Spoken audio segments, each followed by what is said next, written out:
Salut, on se retrouve pour un nouveau tutoriel consacré à la création d'avatars aléatoires en PHP. Vous avez sûrement déjà vu ce principe sur des sites tels que GitHub, WordPress ou encore Stack Overflow. Lorsqu'on s'inscrit sur ces sites et qu'on n'a pas de photo de profil, le site va nous en générer une dynamiquement. Aujourd'hui, on va s'intéresser à la génération de GitHub qui a l'avantage d'être simple et qui ressemble à ceci. Concrètement, c'est des carrés qui sont soit allumés, soit éteints. Donc par là, j'entends qu'ils ont soit une couleur, soit qu'ils sont transparents. Donc ce qu'on va vouloir dans un premier temps, où on fera tout en procédural, ça sera d'avoir un avatar unique à partir d'une chaîne de caractères. Ensuite, on voudra une symétrie verticale, comme sur les icônes de GitHub. Et aussi, on voudra pouvoir personnaliser la génération. Donc pouvoir choisir combien de blocs il y a par ligne et par colonne, et quelle est la taille de l'image. Dans un second temps, on va réécrire notre code en programmation orientée objet, on ajoutera des options pour sauvegarder l'image et l'exporter en base 64. Donc le fonctionnement est plutôt simple, on part d'une chaîne de caractères, qui peut être soit le pseudo, soit l'adresse IP, soit l'adresse email. On hash cette chaîne de caractères, on extrait une couleur de ces hashes, et à partir de ces hashes, on va déterminer si tel ou tel carré est coloré ou non. Une fois qu'on aura ces valeurs, on va dessiner l'image. Pour ce tutoriel, on aura besoin de la bibliothèque GD activée, donc c'est la bibliothèque de manipulation d'images en PHP.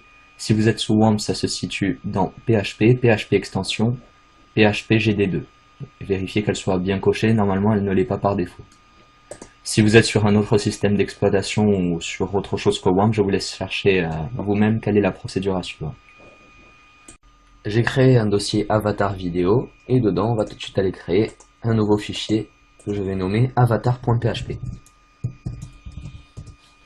Dans ce fichier, on va ouvrir PHP et créer notre première fonction que je vais appeler create.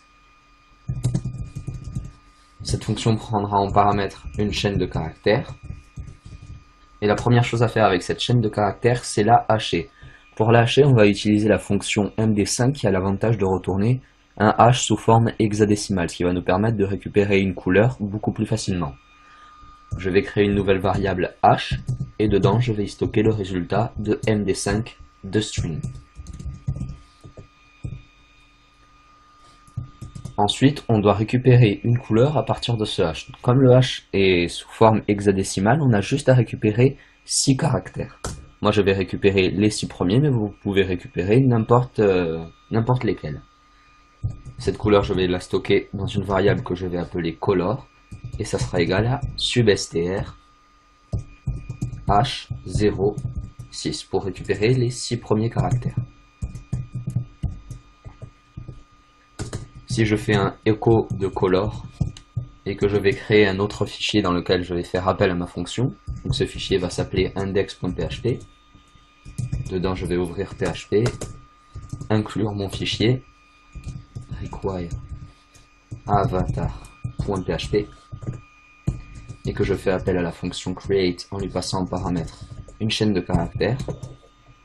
Si j'actualise mon navigateur, on voit bien qu'on a une couleur sous forme hexadécimale. Donc pour voir ce que ça donne cette couleur, je vais mettre un background avec cette valeur, comme ceci, et vous voyez que ça donne du violet.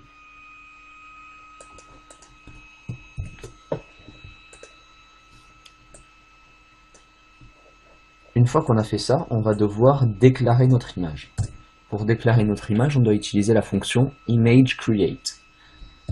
Je vais stocker le résultat de cette fonction dans une variable puisqu'on en aura besoin par la suite. Et ça sera donc imageCreate. Cette fonction prend 2 paramètres, la longueur et la largeur en pixels. Ici, je vais mettre 400 par 400 et on verra par la suite comment personnaliser la taille de notre image. Maintenant qu'on a déclaré notre image, on doit déclarer les couleurs que l'on va utiliser au sein de notre image. La première couleur, je vais l'appeler background, enfin BG pour background. Ça sera la couleur des carrés qui n'auront pas de couleur, c'est les carrés qui seront transparents, la couleur de fond si vous voulez.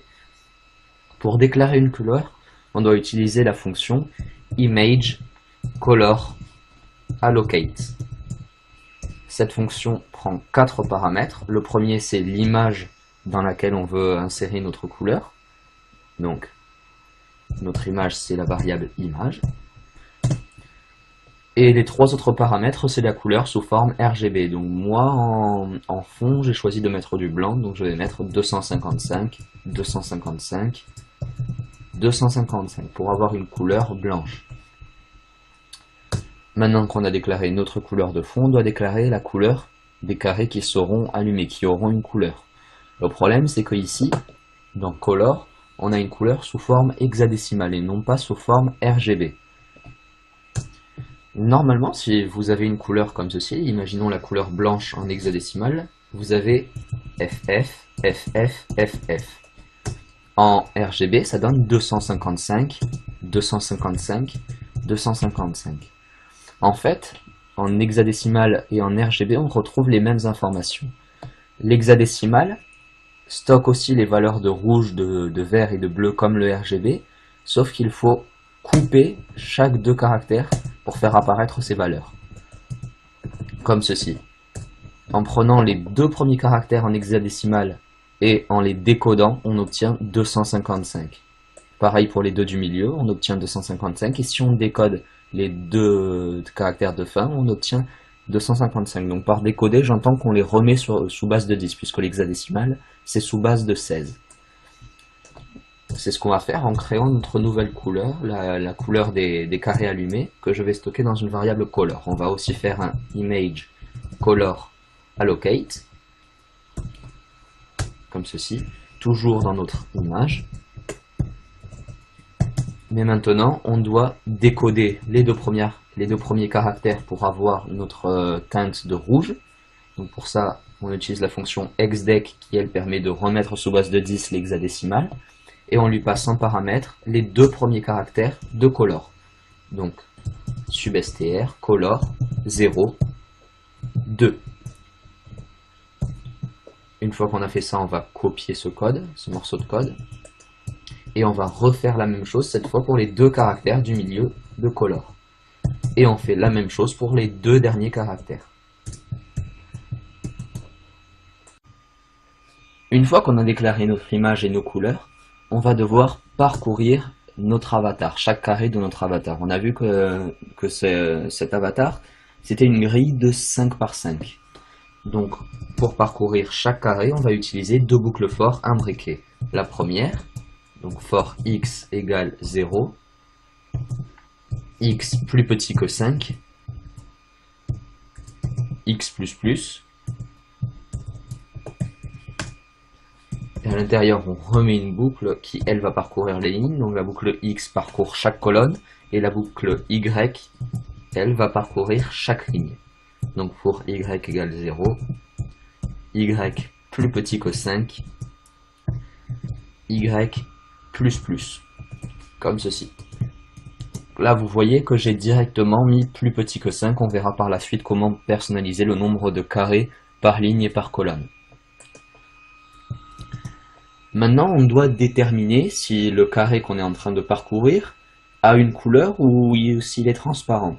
Pour faire ça, en fait, on va récupérer chaque caractère du hash à la position où on est dans la boucle.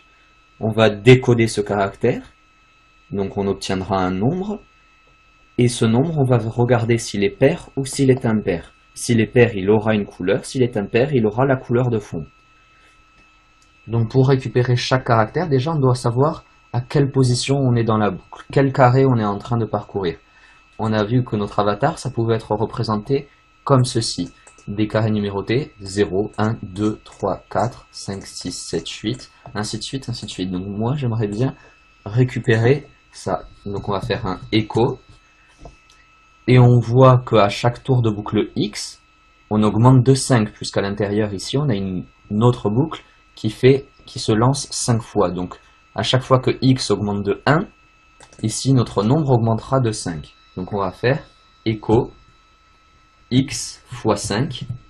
Et par contre, à chaque fois qu'on fait un nouveau tour de boucle Y, ça augmente de 1. Donc X fois 5 plus Y. Je mets un saut de ligne pour qu'on voit le résultat. Comme ceci. Et si j'actualise ma page, on a bien 0, 1, 2, 3, 4, 5, 6, 7, 8, ainsi de suite, ainsi de suite.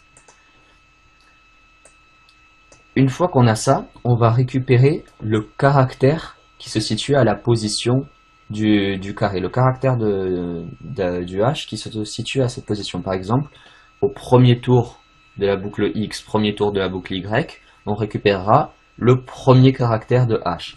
Donc pour ça, on met la variable hash comme ceci, et on peut accéder aux variables de type string comme un tableau pour récupérer un caractère. Donc là, au premier tour de la boucle X, premier tour de la boucle Y, on va récupérer le caractère 0, puisque X sera égal à 0, X fois 5 égale 0, et plus Y qui sera égal à 0, on aura bien 0. Donc le premier caractère. Si j'actualise, on a à chaque fois un nouveau caractère de notre hash. Maintenant, on doit le décoder. Donc pour ça, on a vu ici qu'on avait la fonction exdec qui permet de faire ceci. Donc on va utiliser un exdec sur ça. Là, on va obtenir des nombres. Et maintenant, on n'a plus qu'à vérifier si ces nombres sont pairs ou impairs. Pour ça, à la fin, on va mettre un double égal. Pardon, on va mettre un modulo 2. Le modulo 2 va nous retourner le reste de la division par 2. Donc normalement, si le nombre est pair, ça renvoie 0. Donc là, on met un double égal, 0. Maintenant, si le nombre est pair, ça va nous retourner true. Si le nombre est impair, ça va nous retourner false. Donc déjà, on va changer le echo en vardump, sinon on ne va rien voir. Vardump de ça. Et si j'actualise, on a false, false, true, true, et des valeurs aléatoires. Je vais stocker ces true et ces false dans une variable pixel.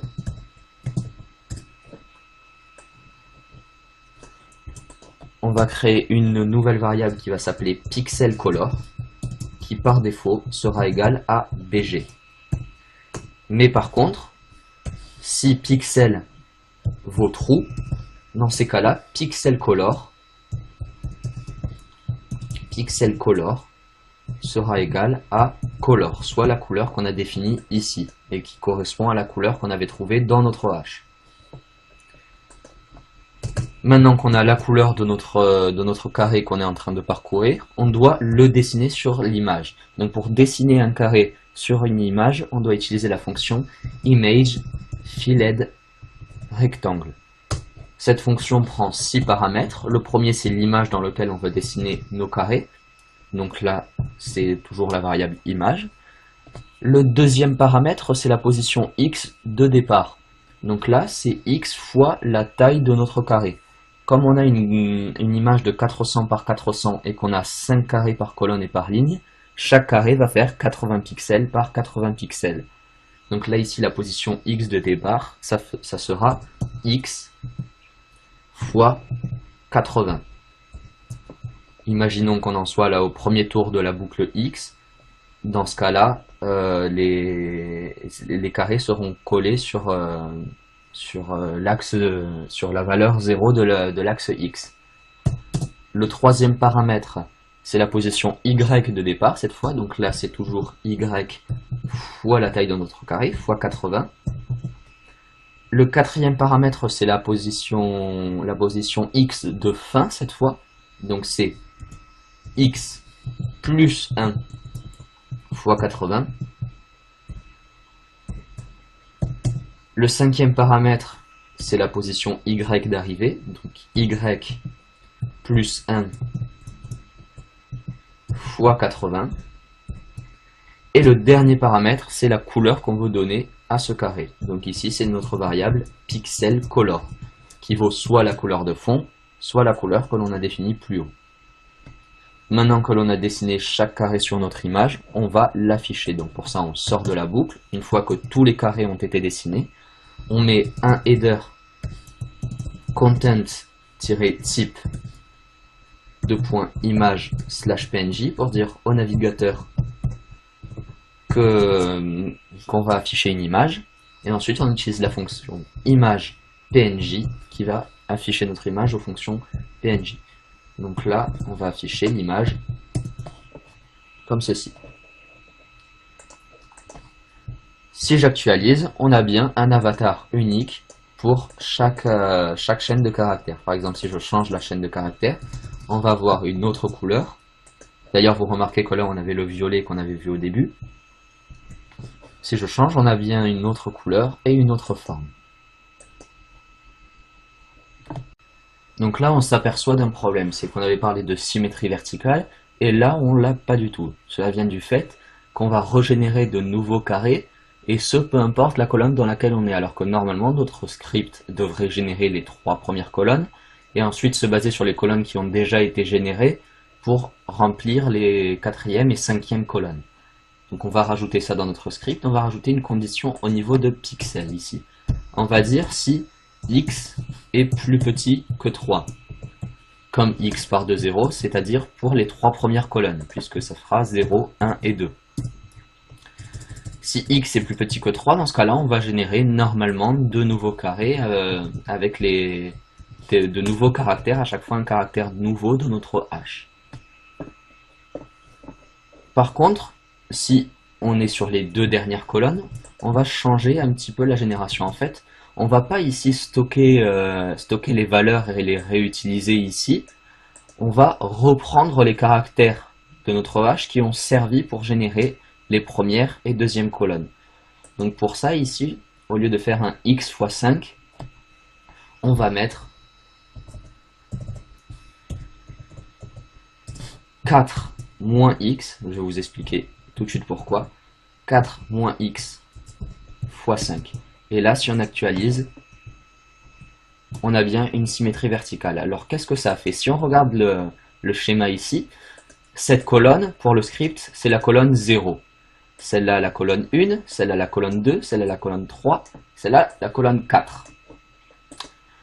Une fois qu'on arrive à la colonne numéro 3, on veut récupérer la colonne 1. Et 4 moins 3 est égal à 1. Une fois qu'on arrive à la colonne 4, on veut récupérer la colonne 0. On fait 4 moins 4 et ça fait 0. En fait, on a fait une sorte de retour en arrière sur x.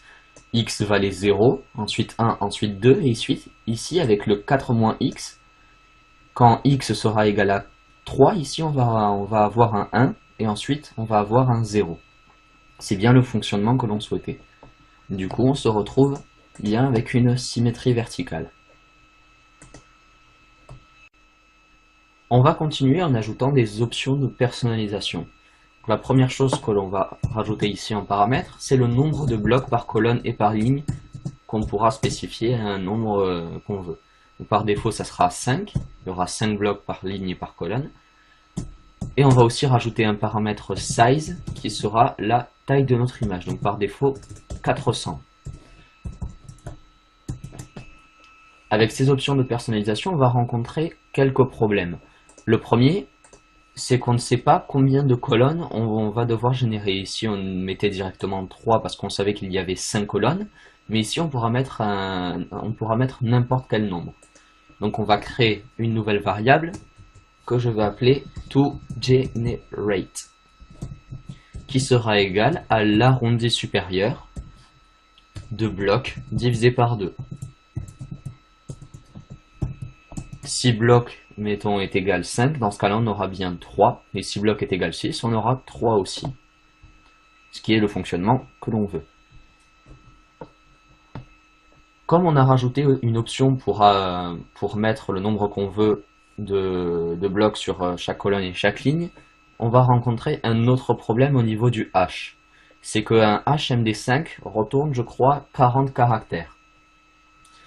Si jamais on doit générer plus de 40 blocs, dans ce cas-là, notre script va planter, puisqu'ici on demandait de récupérer le caractère à une position donnée. Donc si on demande le caractère à la position 45 et que notre hash s'arrête n'a que 40 caractères, le script va planter. Donc on va créer une nouvelle variable qui va s'appeler hSize et qui sera égale à bloc fois toGenerate. Donc ça sera le nombre de blocs à générer. Et ça sera donc aussi égal au nombre de caractères que notre hash doit faire au minimum. Maintenant, pour rajouter des caractères à h en cas de besoin, on va réécrire h en faisant h égale, et cette fois on va utiliser la fonction strpad pour rajouter des caractères à la fin si besoin. Donc cette fonction prend trois paramètres. Le premier, c'est la variable dans laquelle on veut rajouter des caractères. Ensuite, on va en rajouter hsize.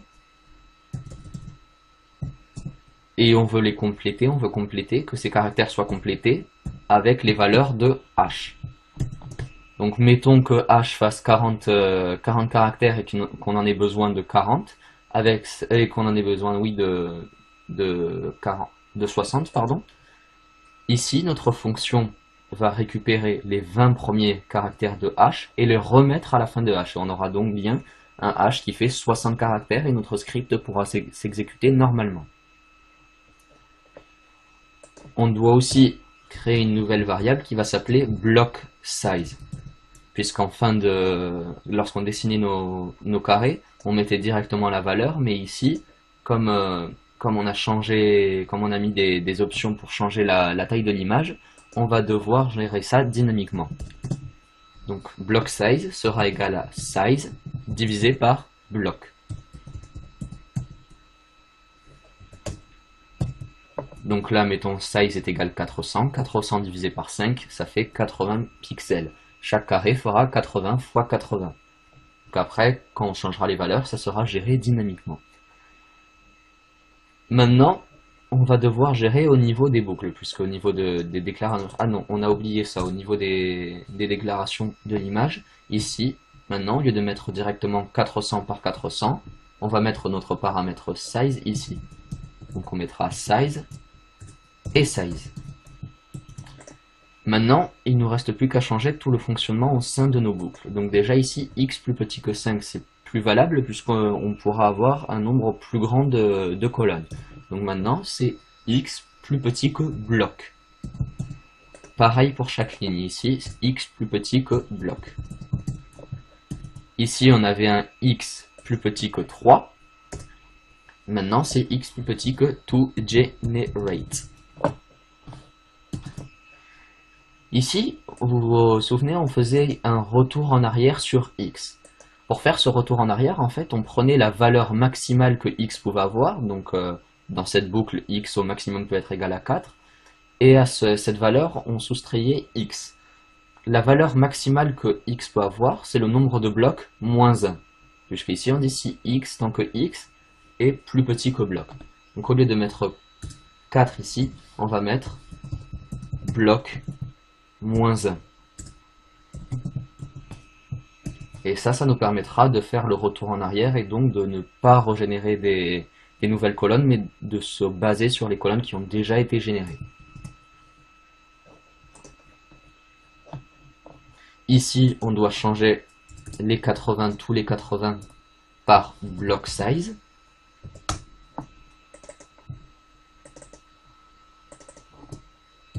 Block size, comme ceci. Et c'est tout. Maintenant, dans notre index.php, je peux par exemple dire que je veux 10 blocs par ligne et par colonne, et que je veux une image de 600 par 600. Et si j'actualise, on a bien le résultat que l'on voulait. On a bien 10 colonnes et une image de 600 par 600 pixels. Maintenant qu'on a vu un petit peu le fonctionnement de la génération d'avatars en PHP, on va aller un petit peu plus loin en essayant de réécrire notre code en programmation orientée objet. Donc on ne va pas toucher au plus gros du code qui a déjà été fait, mais par contre, on va pouvoir faire des appels beaucoup plus propres en utilisant une classe. Donc je vais aller créer un nouveau fichier que je vais appeler avatarclass.php. Dedans, je vais ouvrir PHP et je vais déclarer une classe avatar. Cette classe aura une fonction construct qui sera l'équivalent de la fonction create. Donc elle aura les mêmes arguments.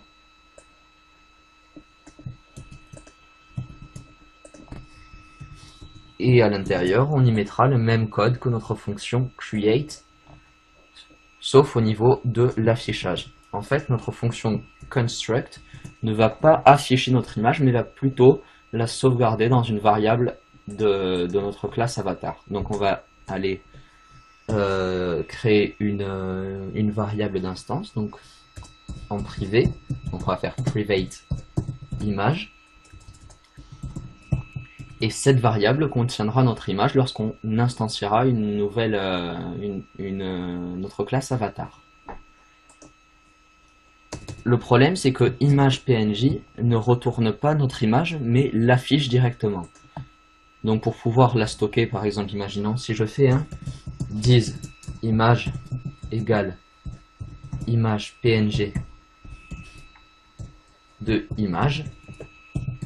Si je fais ça et que dans index.php, je fais plutôt appel à notre classe comme ceci, donc avatar class.php, et qu'ici je fais un new avatar. Si je fais ça, on a quand même quelque chose qui s'affiche, tout simplement parce que la fonction image.png affiche directement et ne retourne que true ou false. Pour pallier à ce problème, on va devoir utiliser obstart et obnclean. Donc, dans notre classe avatar, à ce niveau, on va enlever ça et on va faire un obstart. Ce qui veut dire que tout ce qui va être affiché après ne va pas être affiché sur le navigateur de l'utilisateur, mais va être gardé en mémoire. Donc là, on peut faire un image PNG de notre image. Et ensuite, ici, on va faire un dis image est égal ob get content. Ce qui veut dire que tout ce qui aurait dû normalement être affiché à l'utilisateur, mais qui a plutôt été gardé en mémoire grâce à la fonction obstart, va être stocké dans notre variable image. C'est bien le fonctionnement que l'on veut. Et ici, on fait un ob end clean pour stopper ce fonctionnement et pour que tout soit réaffiché normalement pour l'utilisateur. Donc là maintenant, si je réactualise le navigateur, on n'a plus rien qui s'affiche. Dans notre classe, on va aller ajouter une fonction, une méthode display. Je vais la mettre en public, donc public function display, qui elle par contre se chargera d'afficher notre image. Donc on aura toujours un header content-type à image/png et on aura juste à faire un écho de dis image comme ceci. Maintenant dans index.php, si je mets ça dans une variable avatar et qu'ensuite je fais un avatar display,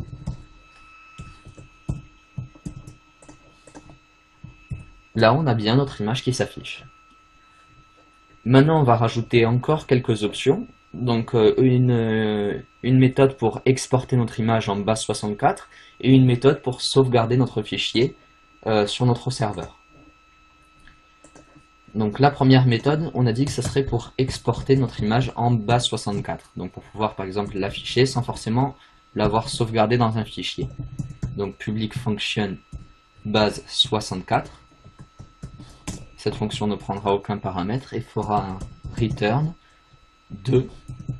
d'une chaîne en base 64. Donc data image/png pour dire que c'est une image. Ici on met base 64, donc tout ça c'est propre aux bases 64. Et ici on appelle une fonction PHP qui s'appelle base 64-du-bas encode et qui prend en paramètre notre image en PNG. Et donc là du coup ça va encoder notre image en base 64. Et si au lieu de faire un avatar display, je fais un écho de avatar base 64,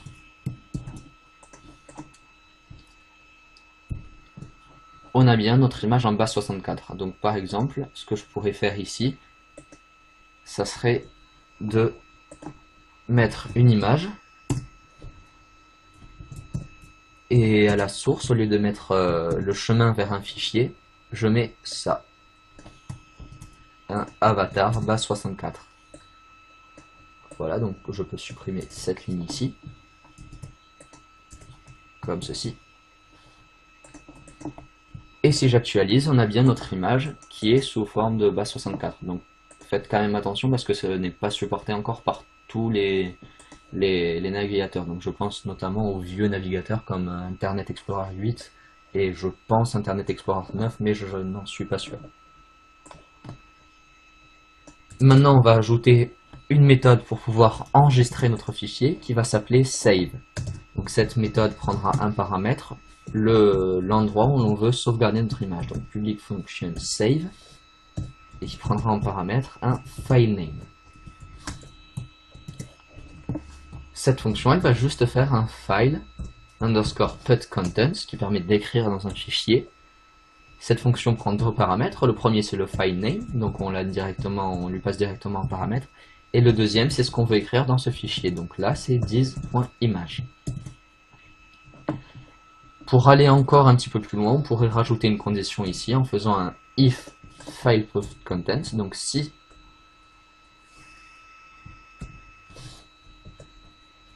ça a réussi à enregistrer notre image dans un fichier, dans ce cas-là, on va lui retourner le nom du fichier. Voilà. Donc là, dans notre index.php, je peux faire un avatar save avatar.png. Si je fais ça et que j'actualise, hop, j'ai dû faire une erreur quelque part. Ligne 53.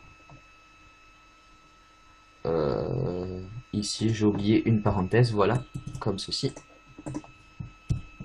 Maintenant, on n'a bien rien qui s'affiche. Par contre, si on regarde dans notre dossier, on a bien une nouvelle image qui a été créée et qui ressemble à ceci. Donc voilà, c'est tout ce que je voulais vous montrer pour ce tutoriel, pour la création d'avatars aléatoires en PHP. J'espère que ce tutoriel vous aura plu.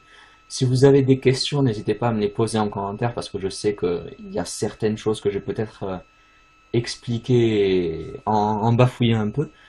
Si vous avez aimé ce tutoriel, n'hésitez pas à liker la vidéo et encore à vous abonner. Merci beaucoup, ciao!